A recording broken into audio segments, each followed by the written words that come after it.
how to live your life in such a way that your awareness of yourself becomes a revelation of Satchidananda. I'm existence, knowledge, bliss, absolute. If that develops within you, the entire mind is viewed by you like something you hold, like an umbrella you hold. Each time you go out during rainy day, use your umbrella. Come back, put the umbrella at the door somewhere, safe. And inside, you don't even know where the umbrella has been.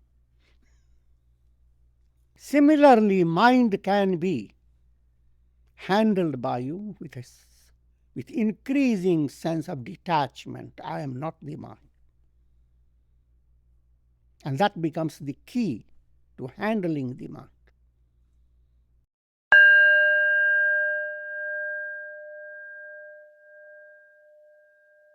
Om Yogena Chittasya Padena Vacham Malam Sharirasya Cha Vaidyakena Yopa Karotatam Pravaram Muninam Patanjalim Pranjaliranatosmi. I offer adorations to the best of sages, sage Patanjali, who gave to the world the scripture of yoga for purifying the chitta, the mind stuff. The scripture of Vairagya, Ayurvedic medicine, for purifying the body. And that of grammar, for purifying the tongue. That's the ideal yogi. Healthy body. And healthy body is useless if you don't have healthy speech. You'll be like a peacock, lots of splendor. With strange noise comes out.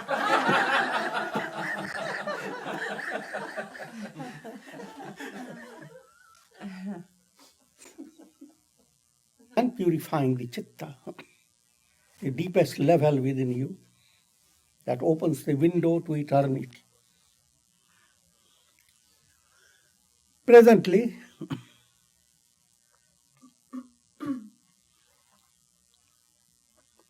talking about Vairagya. Vairagya is dispassion. Mind is to be controlled by Abhyasa and Vairagya. Abhyasa I have explained to you. It includes doing japa. But when you japa and various other sadhanas that you have selected, do it with increasing shraddha, faith. Dirghakal, always have a plan that there's no limit to your sadhana. You shouldn't set your mind, I will do this for a fortnight or for whole months, or I will go on doing it every January.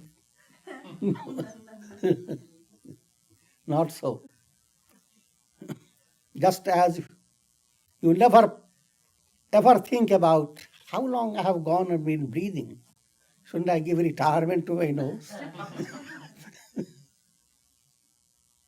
So there should be a time limit set. Because spiritual movement is life flowing on with spiritual enrichment. So you are simply living your life with increasing inner peace, harmony, and allowing the spiritual potentiality to waft through you. So there's no boring experience anywhere. So Dirghakal has to be set before your mind, long time. As long as it takes for the river to enter the ocean. At each step, it hears the ocean and it inspires it. It's just a figurative language. Nairantarya, another point that is important for an aspirant, your sadhana should be day by day. Any interruption delays your movement.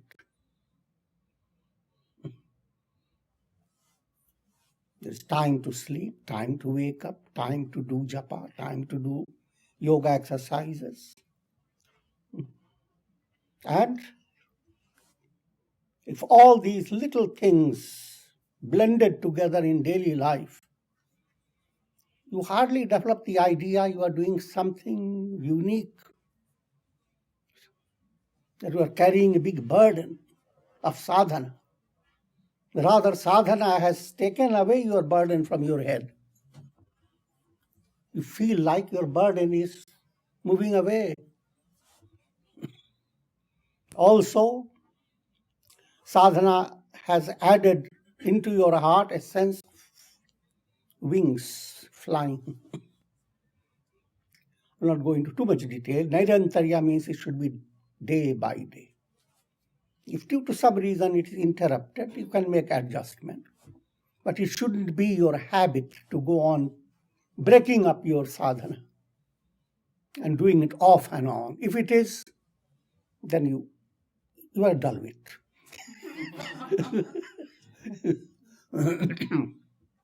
When you take medicines, you take day by day. When you develop the idea, I can outwit the doctor. I will take all the pills one day and leave for other days free. You have outwitted yourself.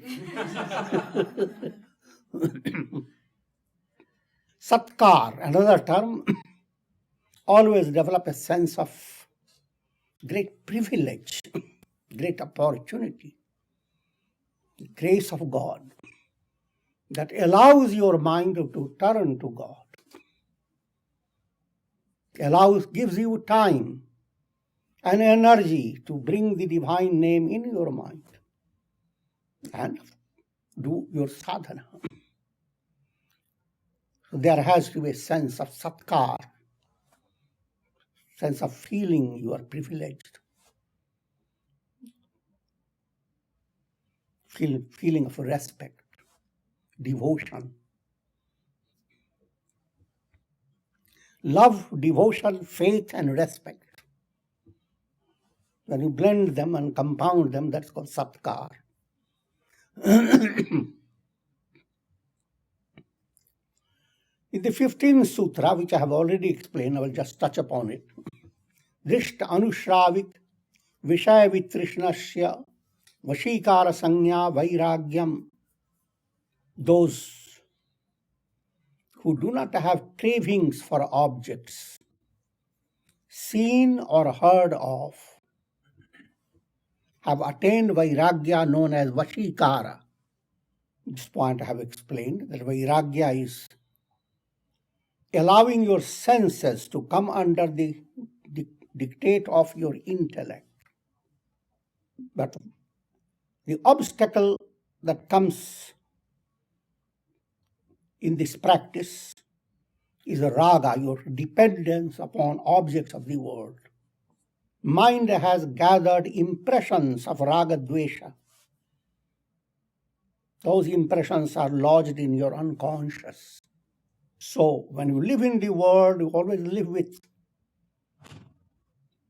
a narrow-minded outlook, dictated by your vasanas. I'm not talking about everybody, you see. I'm talking about generality. That's how the mind works. Things that are in accord with your vasanas, they seem wonderful. Things that are not in harmony with your vasana, they're useless. The mind has a general tendency to develop raga, attachment to things you like, and dvesha, hatred towards things you don't like. One hand is busy, come in. Another hand, both are acting in such a disorderly fashion that you will have no hands at all. Mind becomes confused. In the morning, you look at the object with raga. By the evening, dvesha. So one eye becomes very blue and bright. raga. By the evening, red, frowning, extremely dvesh. What will happen to your vision?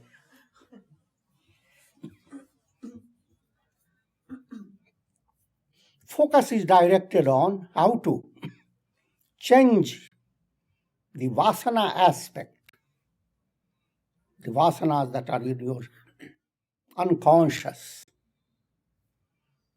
Vasanas, samskaras. Samskaras are the deepest.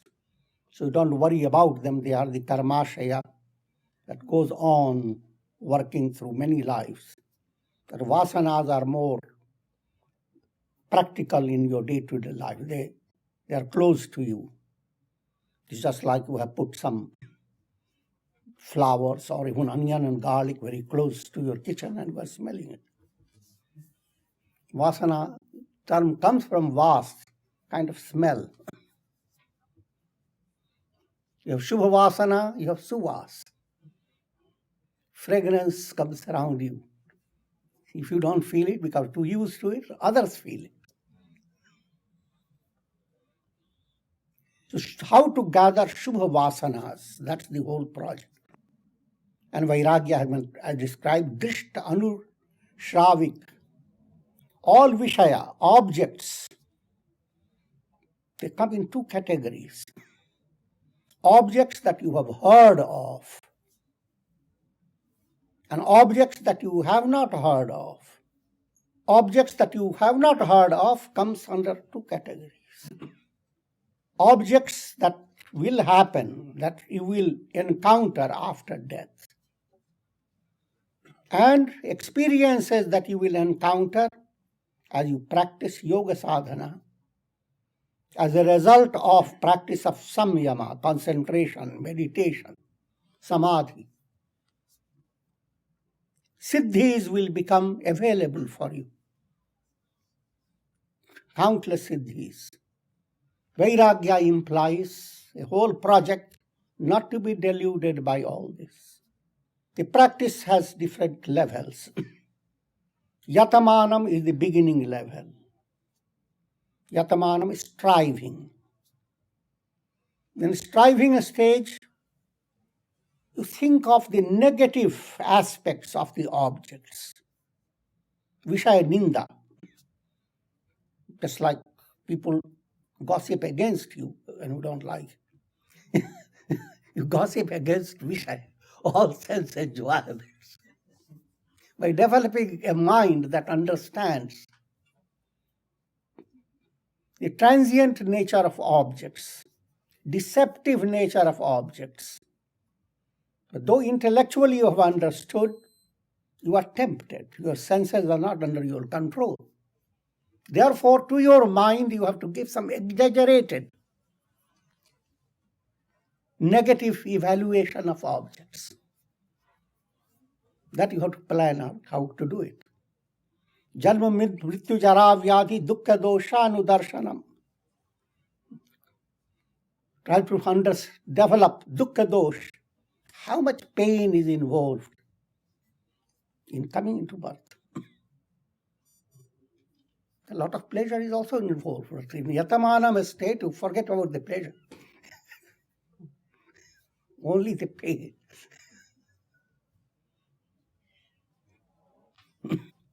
When doctor says don't take sweets and laddus, that your mind has to plan how to each time you see, think of something nasty.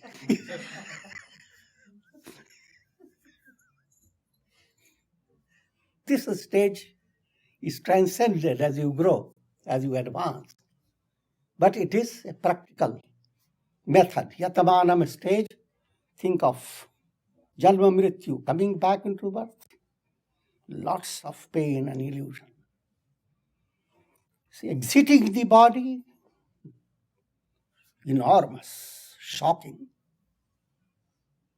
And between birth and death, countless times you have been imagining the death has come. The footprints of death. Here turns grace, one footprint. teeth become shaking, that's another footprint. Eyes lose sight, that's another footprint. I'm making it humorous too, so that I remember it.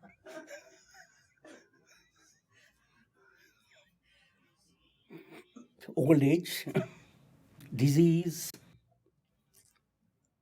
that should be your target. How?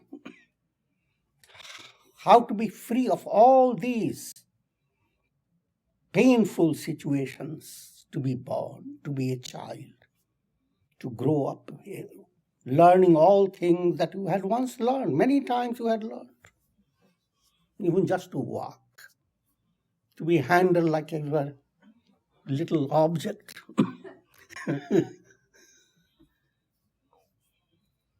Panchadashi gives the illustration. His father, with bristling mustache, puts his face close to the baby, tender baby. He's so much in love, he wants to kiss and kiss. The baby shouts.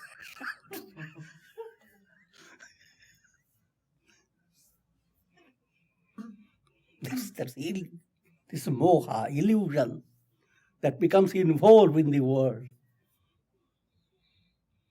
So therefore, you determine within yourself, I will not come back. I must put an end to the cycle of birth and death. That's the purpose of your developing Vairagya. That first stage, yatamanam, is striving by thinking of the negative qualities of objects. And of course, along with it, you have to have satsanga, you have spiritual discipline, and many other things. The next stage you reach, Vitarka, as raga samskaras, ragadvesh samskaras, as they diffuse, as they become little thinned out, you recognize that you have the ability to control yourself, but your control has degrees.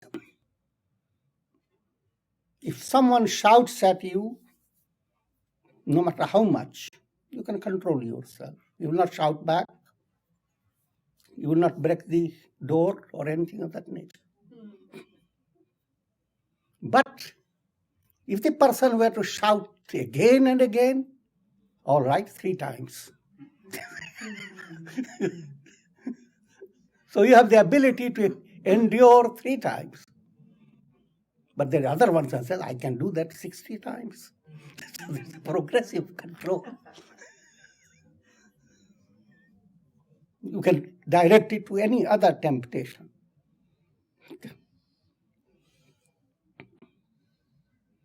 One begins to know that I have control, but degrees of control.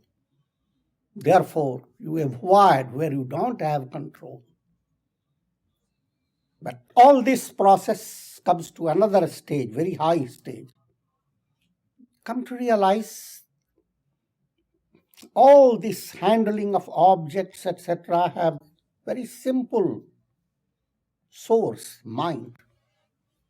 Once the mind has profoundly been impressed, then all your activity is directed towards working with the mind, not with the senses. That's called a kendriyam state. Mind is the only thing before you to deal with. If you are in the kendriyam state, you are now in a position to enter into experiences of samadhi, which I'm going to describe. But even this stage comes under control. You reach Vashikara state. Vashikara, when the chitta is completely under control. So far, you have heard about Apara Vairagya, the lower dispassion. Lower dispassion secures for you Sampragyat Samadhi. Sampragyat Samadhi is lower Samadhi. A Samadhi that needs support of the mind. You must realize in the very first section, chapter of the Raja Yoga, you are being given philosophy from a very high level. But all these points are further elaborated as we go on. Now, insight into Para-Vairagya. Para-Vairagya is the highest Vairagya, supreme dispassion. Supreme dispassion implies you are detached from the entire mind stuff. Your mind stuff is like a garment. And it is extremely important for you to have it. Therefore, you need to keep it clean. You keep it free from being scratched and torn. If it gets torn, you need to go on stitching it. And you can go on maintaining it. That's lower Vairagya. All that implies lower Vairagya goes on working with your mind. If you have developed negative impression, it removes it, patches it, creates another impression. Patching work goes on, cleaning work goes on. And you go on using your mind. But you must realize, how long will you go on using the mind? You are not the mind. If you attain enlightenment, the mind is not going to be used. It becomes transcendent. When that movement occurs in your heart, transcending the mind, you may say it's a very difficult thing. But it's the easiest thing. You go to sleep, put the cover up, put it on your head in a cold night, and you have gone to deep sleep, turned beyond the mind.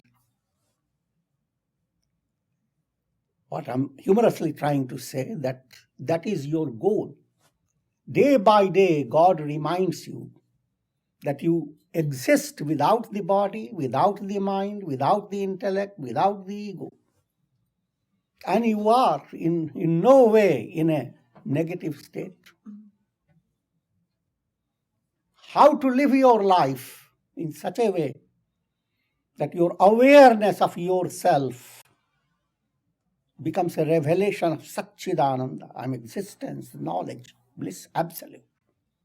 If that develops within you, the entire mind is viewed by you like something you hold, like an umbrella you hold. Each time you go out during rainy day, use your umbrella. Come back, put the umbrella at the door somewhere, safe. And inside, you don't even know where the umbrella has been.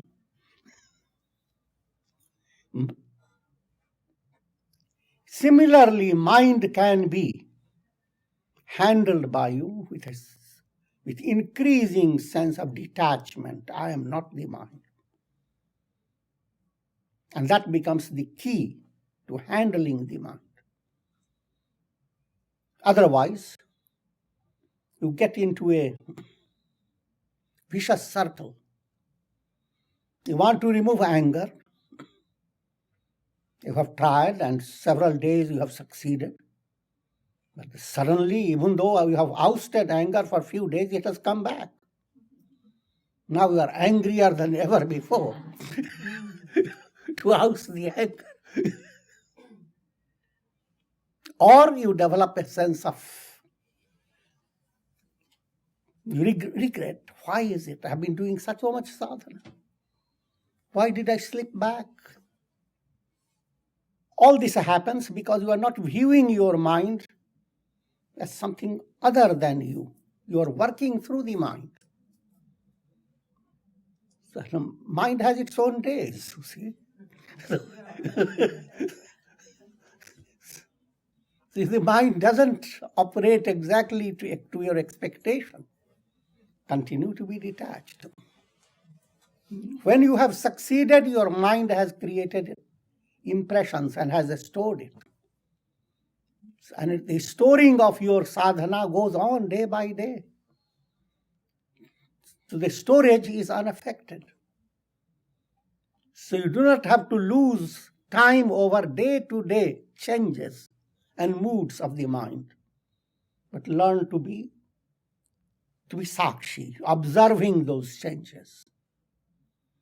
But that's the first stage, leading to the highest, leading to samadhi level. But samadhi is of two types, sampragnata, asampragnata. In Vedantic philosophy, there are savikalpa, nirvikalpa. And I will explain that to you. So, supreme dispassion, tat param purusha khyate gunavai trishnyam. Supreme dispassion is that state in which even the attachment to sattva guna drops due to the knowledge of the Supreme Self. Mind is made up of the three gunas, sattva, rajas and tamas. As Vairagya develops, sattva becomes more and more overpowering in your mind. But you are dependent on sattva. When you move away from sattva, trigunatita, from the three modes of nature, now you have discarded the entire mental stuff. That's called Paravairagya. So Paravairagya is aiming at turning away, transcending the entire mental process. And it has a progressive movement. You turn away from tamas, rajas, but allowed sattva to dwell more and more. In the story of Ramayana, you see the same plan. Kumbhakarna is tamas, Ravana is rajas, Vibhishana is sattva. Rama, with the help of Vibhishana, was able to subjugate and destroy rajas and tamas. But then Vibhishana followed Rama, stayed with Rama, but eventually moved on. He continued to rule in his own country. Rama was completely away. So two of the gunas, you have to deal with them mercilessly. They are the rakshasas, tamas and rajas. Figurative language. None of the guna is, every guna has its positive and negative implications. However, in the broad range of the scheme, these two gunas have to move away, tamas and rajas. Sattva must dominate your mind, all sense of harmony, goodness. But even that, the mind that holds sattva, even that mind with sattva must move away. Look at a cloud, very dark, it is tamasic. When the cloud begins to move around and darkness becomes slightly less, it is rajasic. When a ray begins to pass through it, it is sattvic. So once sattva begins to develop in the cloud becomes full of vanity, tells other clouds, look, how fashionable am I?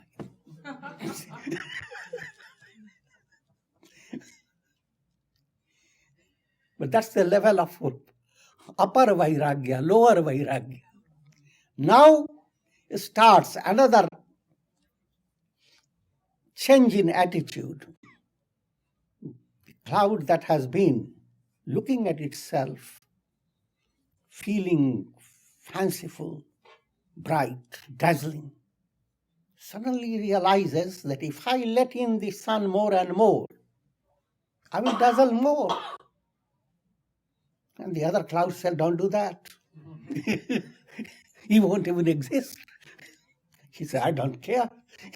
The joy of allowing the sun, that supersedes. When you have come to that level of your sadhana, you have developed Vairagya. Your mind has created a self-destruct will, but in a very positive, spiritual way. That's Nirodha. Nirodha state, final state for Chitta Vritti Nirodha. Yoga says Chitta Vritti Nirodha. All the thought waves of the mind stop. But if thought waves are stopped, where is the mind? Mind is a bundle of thought waves.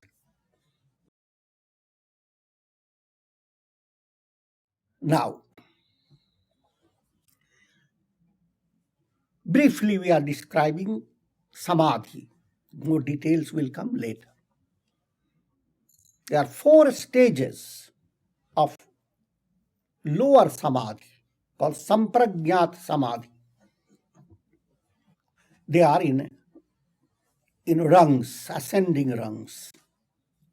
Vitarka, Vichara, Ananda, Asmita, Rupa, Anugamat, Sampragnata.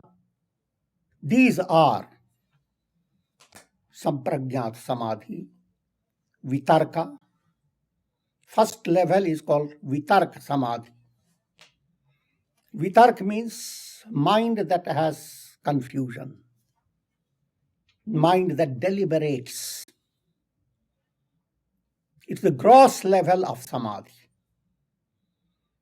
Mind choosing an object that belongs to the world of gross world, of material world. You come to next level. Due to the intensity of concentration, mind is able to move away from the gross aspect of the world. Its focus becomes subtle elements, tanamatras. You move away from concrete to abstract. The tanamatras are not objects that you can see, but those are the subtlest constituents of the objects. Tanamatras have gone to form all the objects through a very mysterious process. Your mind is made up of tanamatras. Tanamatras are also given the same name. Akasha, Vayu. Akasha is space, ether. Vayu, air. Agni, fire.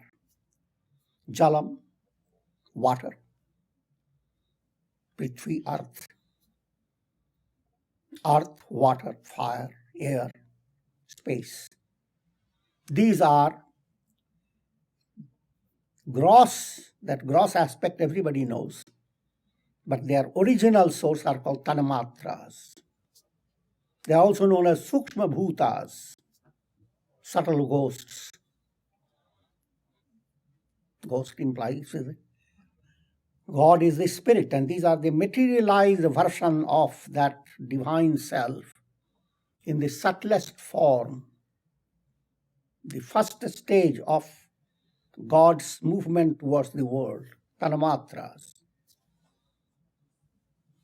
So I was talking about in Vichara level, your mind has moved towards tanamatras. In Ananda level, it moves beyond the tanamatras.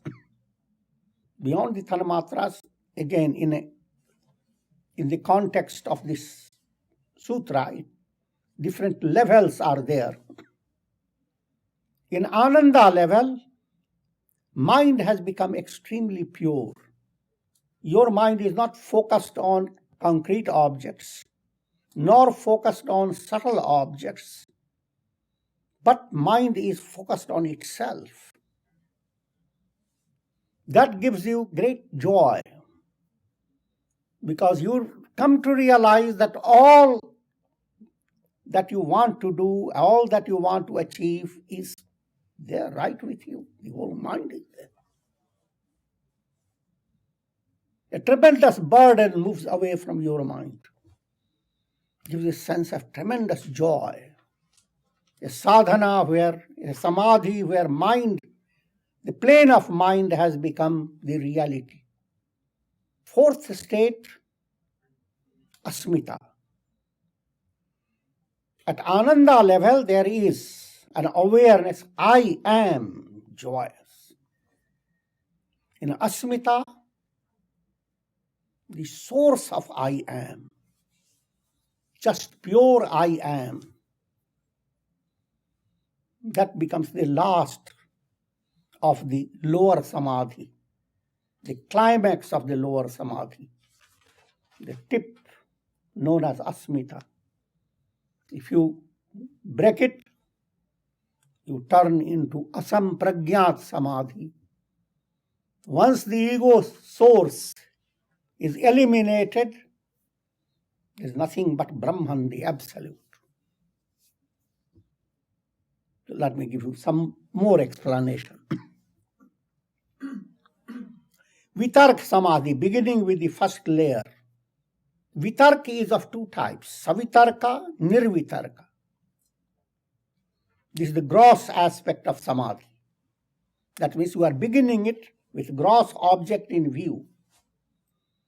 Suppose you are told, meditate upon a flower. Meditate upon a rose. Now, you are meditating on your rose and you are very happy about it. But as you begin to meditate upon, subtlety develops in your mind. And you realize the rose consists of three things.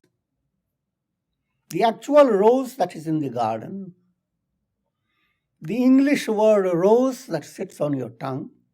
There's a big difference between the garden and the tongue. And the concept of rose that sits in your mind. Which rose are you meditating on? When these three remain blended, it is Vitarka samadhi, savitarka samadhi, which goes on unraveling it. Mind becomes keener to separate the subtle points.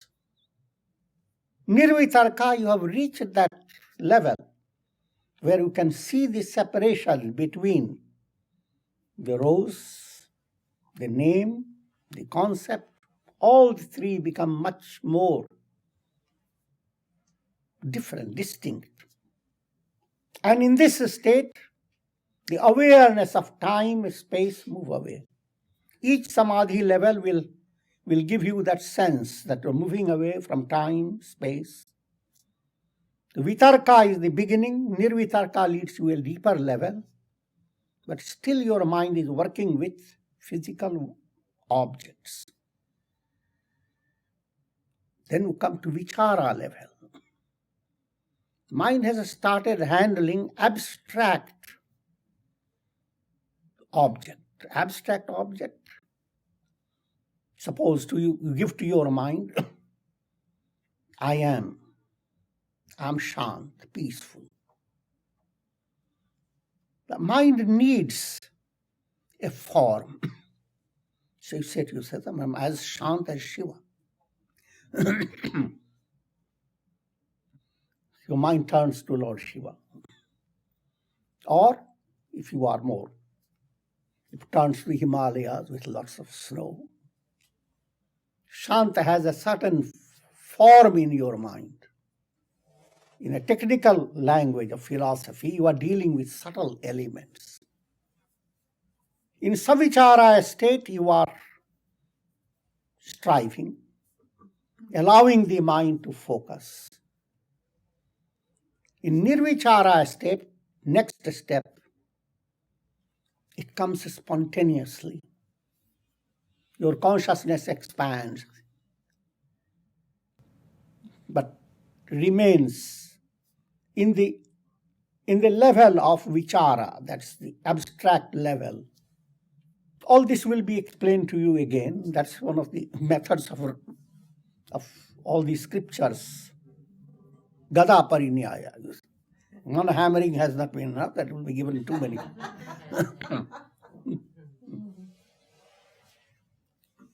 As you perfect the Vichara level, you enter down into sattvic mind. Mind doesn't have to work. Joyousness oozes out of the mind. It's Ananda. That Ananda level of the mind opens the door to Asmita level. When Sri Ramana Maharshi used always go after the I, who am I? Hold on to the I am. Just pointing to that Asmita level. Once you understand what the I am is, there's nothing in the world. All things fade away. They have no importance. And that I am in you is eternal. Allowing the mind to move towards that level, it's not an ordinary thinking process. Going into the root of the ego awareness. The moment you move away from that root, there is absolute Satchidananda. Your individuality is finished. So that is the climax of Sampragnat Samadhi, Sasmita Samadhi. Sasmita, you are in Samadhi, but Asmita is there, the ego awareness is there. But that ego awareness is not obstructive. That's the state of those who have attained Jivan Mukti. As long as they are in the body, they will be using their ego. But when they move into Videha Mukti, even that ego will move away. The very mental process dissolves. And with this we conclude. Om Shanti, Shanti, Shanti. Om Purnamadaha Purnamidam Purnat Purnamudachyate Purnasya Purnamadaya Purnamevavashishyate. Om Shanti Shanti Shanti.